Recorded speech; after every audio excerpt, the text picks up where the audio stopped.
જય શ્રી કૃષ્ણ, નમસ્કાર, પ્રણામ, સ્વાગત છે મિત્રો તમારું આપણી યુટ્યુબ ચેનલમાં.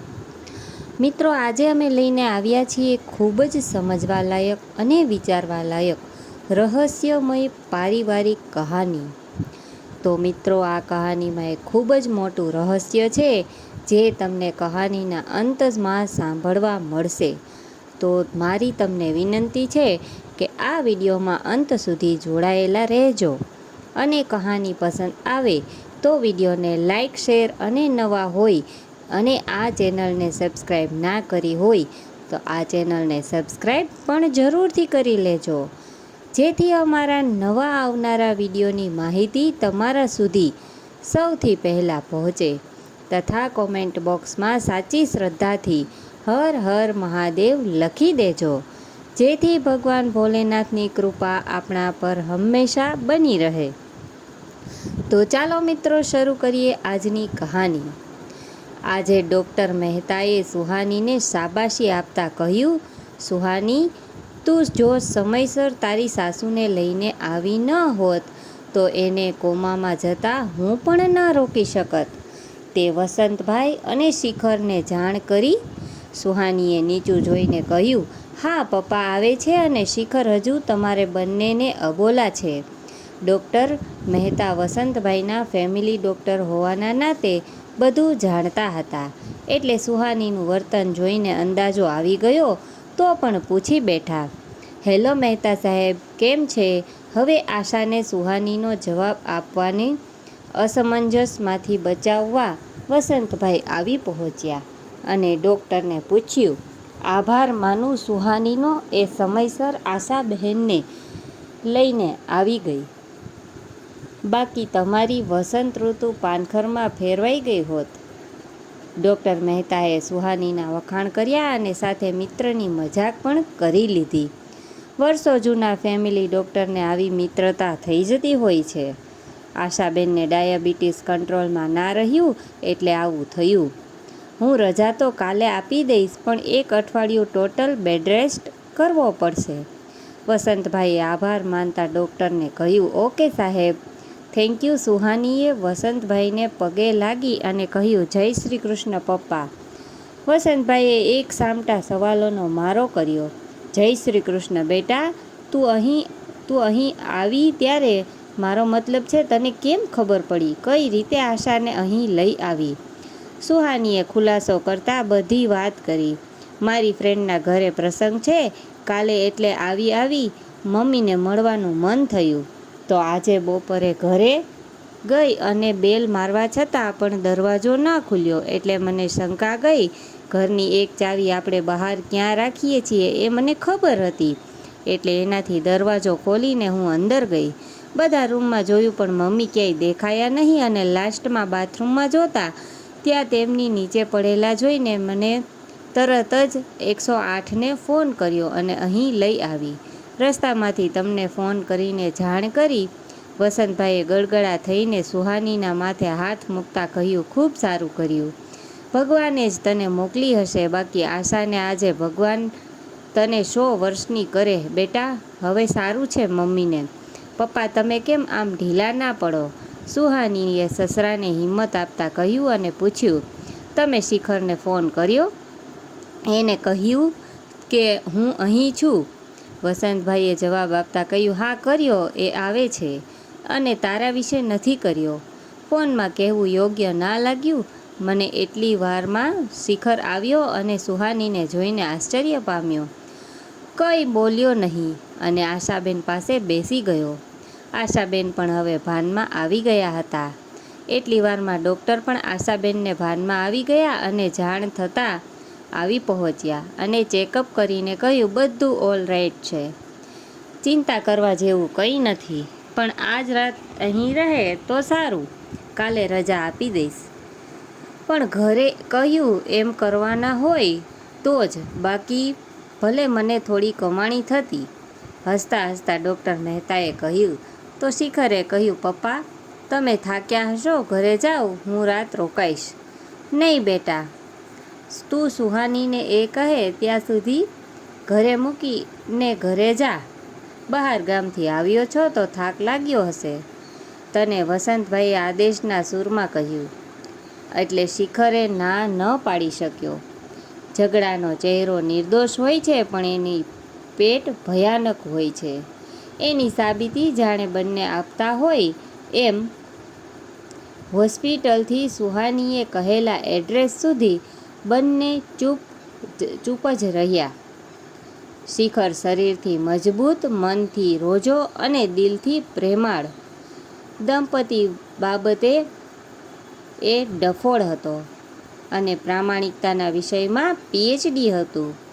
સંવેદનશીલ પણ એવો જ. ઝીણી કાકરી મારું તો કચરાઈ મારે અને સહેજ વખાણ કરો તો પોરસાઈને પહાડ જેવો પહોળો થઈ જાય. સુહાની સુંદર હતી. વસ્ત્રોની અંદર ઢંકાયેલું એનું સુડોળ શરીર વાસ્તવમાં શરીર નહીં, પણ કોઈ પણ પુરુષના દિમાગને તહસ નહસ કરી નાખે એવા વિસ્ફોટકનો ગરમાગરમ જથ્થો હતો. સુહાનીએ પહેલી જ મુલાકાતમાં શિખર જેવા હોનાર પુરુષને પાગલ બનાવી ચૂક્યો હતો. બંનેના કોમન ફ્રેન્ડના લગ્નમાં હાય હેલોથી શરૂ થયેલું આકસ્મિક મિલન એકમેકના હૈયા હલાવી નાખવા સુધી પહોંચી ગયું. બંને જણા વાતના પ્રવાહમાં એ રીતે વહેતા રહ્યા જે રીતે ધસમસતી નદીના પૂરમાં વૃક્ષના પાંદડા તળાતા જાય. અને બંનેના ઘરની મંજૂરીથી લગ્ન પણ કરી લીધા. પણ કહેવાય છે કે સુખની આવરતા ટૂંકી હોય છે અને દુઃખની જીવાદોરી લાંબી હોય છે. શિખર નક્ષિક પ્રમાણે, એટલે કે એને એના એક પણ અવગુણ કે ભૂતકાળની વાત સુહાનીથી છુપાવી ન હતી. પણ ત્યારે એને એવો અંદાજો પણ નહોતો કે આ બધી વાત આગળ જતાં શક નામનો સાપ બનીને એના જીવનને ડંખ મારશે અને એને સુખના શિખર પરથી દુઃખના દરિયામાં ડૂબાડી દેશે. સુહાની છેલ્લા 3 મહિનાથી શિખર સાથે ઝઘડો કરીને પિયર જઈને બેઠી હતી. એને વાંધો શિખર જોડે જ હતો, આશાબેન કે વસંતભાઈ જોડે નહીં. દરરોજ શિખર ના હોય ત્યારે એ સાસુ સસરા સાથે ફોનમાં વાત કરવાનું ચૂકતી નહીં. એના અને આશાબેનના સંબંધ સાસુ વહુ કરતાં મા દીકરીના વધુ હતા. પરંતુ સુહાનીને શિખરની ઘણી બાબતો સાથે મધ્ય થતા મનભેદમાં ક્યારે ફેરવાઈ ગયો એની જાણ કોઈને ના થઈ. અને એક દિવસ સુહાની પિયર જતી રહી. પણ કુટુંબો પર આવી પડતો આકાર ક્યારેક સંબંધના તૂટેલા કાચ ઉપર ફેવિકોલનું કામ કરતો હોય છે. એમ આશાબેનની તબિયત બગડી.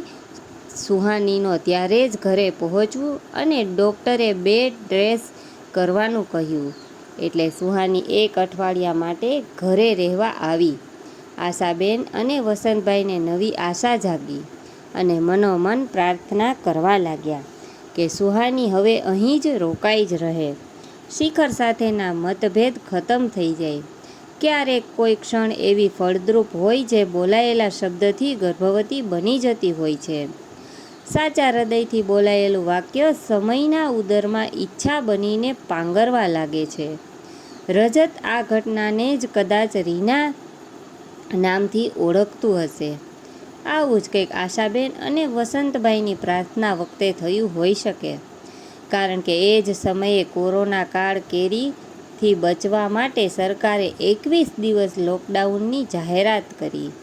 ત્યારે સુહાનીનો ઘરમાં બીજો જ દિવસ હતો. સુહાનીએ પહેલો દિવસ અને રાત તો શિખરની અવગણી કાઢી નાખી. પરંતુ આ લોકડાઉનના સમાચારે એને મૂંઝવણમાં નાખી દીધી. હવે એને 21 દિવસ ફરજિયાત અહીં જ રહેવું પડશે.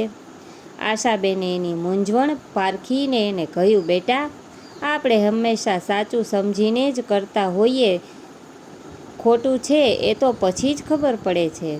ક્યારેક સાચું કરવાનું પરિણામ સુખ આપનાર નથી હોતું. તું અને શિખર એકવાર શાંતિથી વાત તો કરો. તમે બંને આટલા સમજદાર છો અને આવું કરો એ યોગ્ય છે? સુહાનીએ વાત કાપવાના ઈરાદાથી કહ્યું, મમ્મી, મારે એની સાથે દલીલમાં નથી ઉતરવું. આશાબેને આજે કરતાં કહ્યું, બેટા, હું શિખરનો પક્ષ લઈને તને નથી સમજાવતી.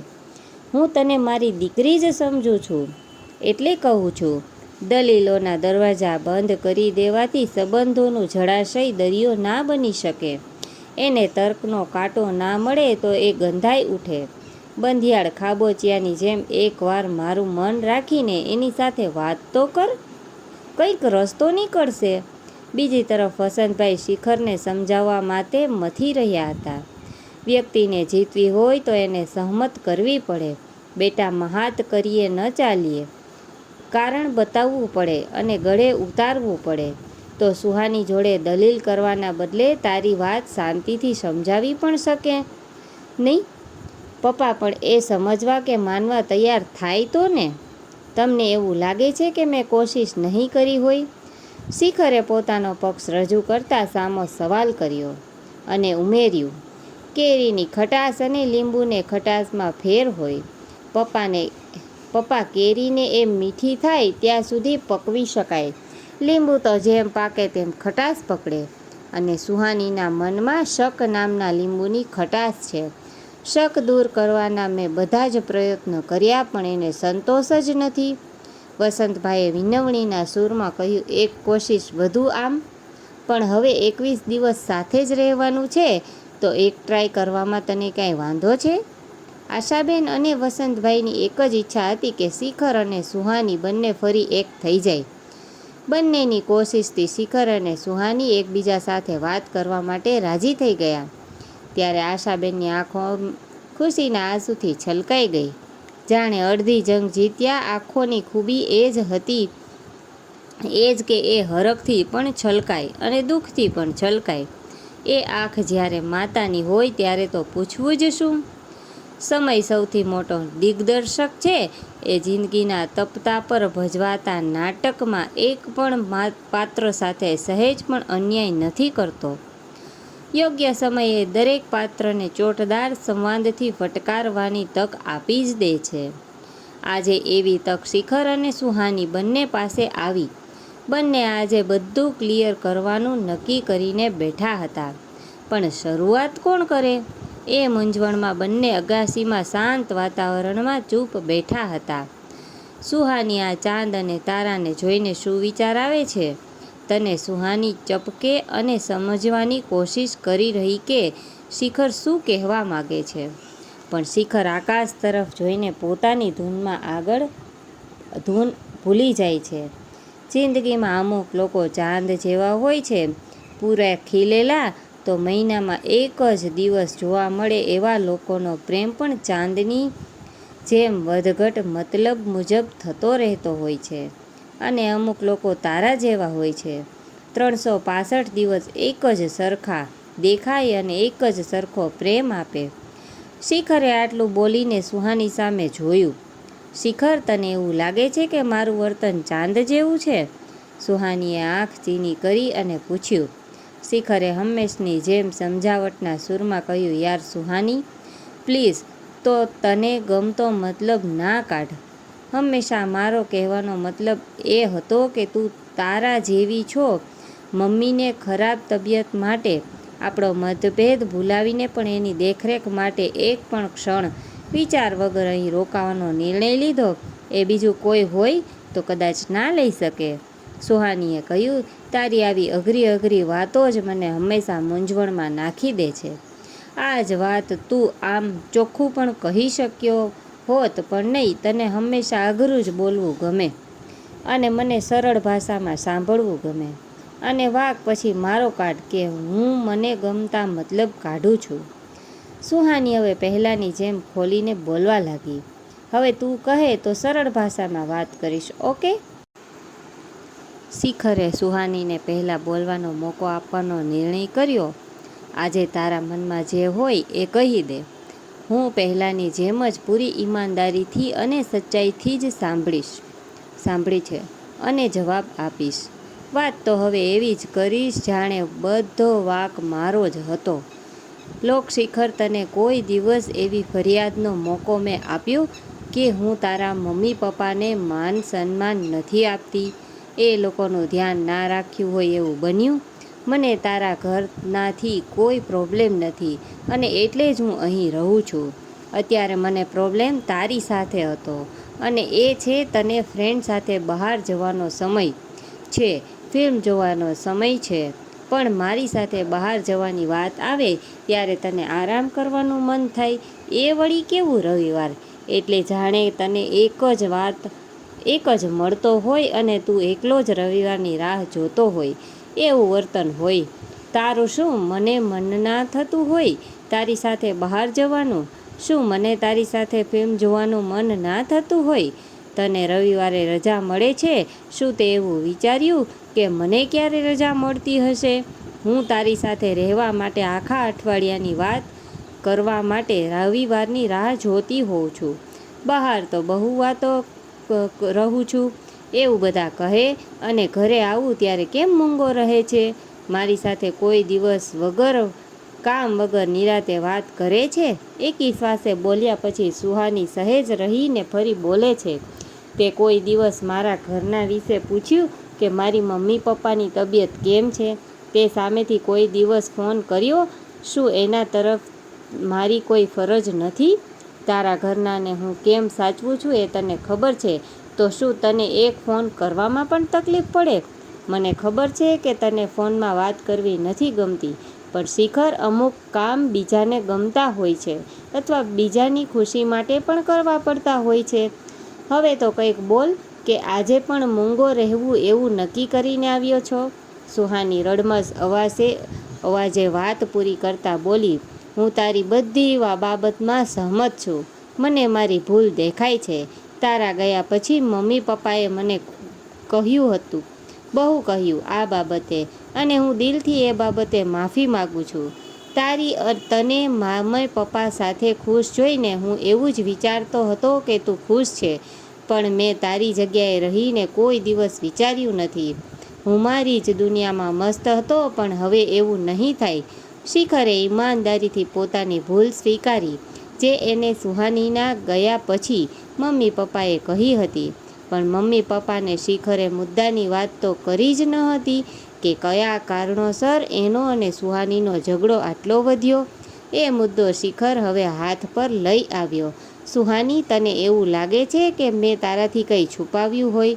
લગ્ન પહેલાં કે લગ્ન પછીના કહીને સુહાની સહેજ ઢીલી પડી ગઈ. એની અપેક્ષા બહારનું વર્તન ખરેખર હતું. સુહાનીને આવી આશા જરાય નહોતી કે શિખર તરત પોતાની ભૂલ સ્વીકારી લેશે. મેં તને મારા અને શિલ્પી વિશે બધી જ વાત કરી હતી. શિખર એ મેઇન સવાલ કર્યો. હા, અને સુહાનીએ નીચું મોઢું રાખીને તેનો જવાબ આપ્યો. તો તું કોઈ પણ વાતમાં એને વચ્ચે લઈ આવે છે, એ શું યોગ્ય છે? હું ફ્રેન્ડ સાથે બહાર જાઉં તો તને એમ થાય કે હું શિલ્પી જોડે જાઉં છું. જાસૂસી કરવા મારા ફ્રેન્ડ્સને ફોન કરીને કન્ફર્મ કરવું, મારા મોબાઈલના મેસેજ ચેક કરવા, હું ફોનમાં વાતો કરતો હોઉં તો એ સાંભળવી, આવું કેટલું કરતી હતી. તું જે વ્યક્તિ અત્યારે મારી સાથે કોન્ટેક્ટમાં પણ ના હોય એના વિશે તો ગુસ્સામાં અને શકમાં ના બોલવાનું બોલી જાય છે. તો શું એ તને યોગ્ય લાગે છે કે તને શોભે છે? જો મારે તારાથી કંઈ છુપાવવું જ હોય તો હું તને લગ્ન પહેલાં એ બધી વાત જ ના કરી હોય. તારો છોકરીઓનો પ્રોબ્લેમ સમજાતું નથી. સાચું કહીએ તો એ સચ્ચાઈ પહેલાં સારી લાગે, પણ એ સચ્ચાઈ શકમાં ક્યારે બદલાઈ જાય એ ના સમજાય. અને જો કંઈ છુપાવીએ અને પાછળથી ખબર પડે તો એને દગો કહીને તમે ઝઘડો પહેલાં હા કરશો, વખાણ કરશો, અને પછી શક કરશો અને મેળા મારશો. ભૂતકાળ બધાનો હોય. સુહાની, મેં તને મારો ભૂતકાળ કહ્યો ત્યારે તને તારા ભૂતકાળ વિશે પણ પૂછી શકતો હતો, પરંતુ મને એ જરૂરી ન લાગ્યું, કારણ કે હું વર્તમાનમાં રહેનારો માણસ છું. તારી શક કરવાની આદતે મને બહુ જ દુઃખ પહોંચાડ્યું છે. તારા મેણા સહન નહોતા થતા એટલે તે દિવસે મારા સ્વભાવની વિરુદ્ધ ઊંચા અવાજે તારી સાથે ઝઘડો થઈ ગયો. તો પણ મેં તને બીજા દિવસે સોરી કહેવા માટે ફોન કર્યો હતો, પણ તે જવાબ ન આપ્યો. એટલે મેં મેસેજ કર્યો, તેનો પણ જવાબ ના આપ્યો. શું આ બધું તને યોગ્ય લાગે છે? મને મારી ભૂલ સમજાઈ, સ્વીકારી, માફી માગી અને ફરી નહીં થાય એવો પ્રોમિસ પણ કર્યો. શું તું તારી ભૂલ સ્વીકારી શકીશ? શિખરે આજે ખુલીને મનમાં જે હતું તે બધું સુહાનીને કહીને રાહતનો શ્વાસ લીધો. આટલા વખતથી જે મનમાં હતી તે બધી જ કહી દીધી. સુહાનીને પણ એની ભૂલ સમજાઈ ગઈ અને રડતી રડતી બોલી, મને માફ કરી દે શિખર. મારા એવા શક તને બહુ તકલીફ આપી અને મારા એ શકને તારા મિત્રએ એક તરફ સપ્તપદી અને બીજી તરફ ગુપ્તપદી કહીને તારી મજાક કરી હતી એ હું સાચી માની બેઠી. એમાં હવા મળી અને શકની આજ્ઞાર્થ ધુમાડામાં હું તારી સચ્ચાઈ જોઈ જ ના શકી અને હું પણ ત્યારે ગુસ્સામાં ના બોલવાનું તને બોલી બેઠી. ગુસ્સો તો દરેક માણસને આવે છે, પણ હું વાક જોનારો નથી. યાદ પણ ન રાખું. રાત ગઈ બાત ગઈ. હું એ વિચારું કે સંબંધ મહત્વનો કે ગુસ્સો. હું તો હજુ પણ તને એટલો જ પ્રેમ કરું છું જેટલો પહેલાં કરતો હતો. સુહાનીમાં રહેલો શિખરના સાથે જોડાયેલું જીવનભરનું શખ કેમ ના બની શકે? કેમ કે એની શક્યતાઓ તપાસી તો કેવું રહેશે? શિખરે આટલું કહી સુહાની સામે પ્રેમથી જોયું અને પોતાના ગોઠણ પર બેસીને પ્રપોઝ કરતો હોય એવી અદામાં પૂછ્યું, સારું રહેશે? એવું કહીને સુહાની શિખરને જોરથી ભેટી પડી. તો મિત્રો, વિડીયો ગમ્યો હોય તો લાઈક કરો, શેર કરજો અને આવા જ વિડીયો જોવા માટે આ ચેનલને સબસ્ક્રાઈબ કરો. તો ચાલો મિત્રો, હવે મળીશું એક નવી કહાની સાથે. ત્યાં સુધી તમામ મિત્રોને જય શ્રી કૃષ્ણ, રાધે રાધે, હર હર મહાદેવ. આ કહાનીને પૂરી સાંભળવા માટે આપનો ખૂબ ખૂબ આભાર.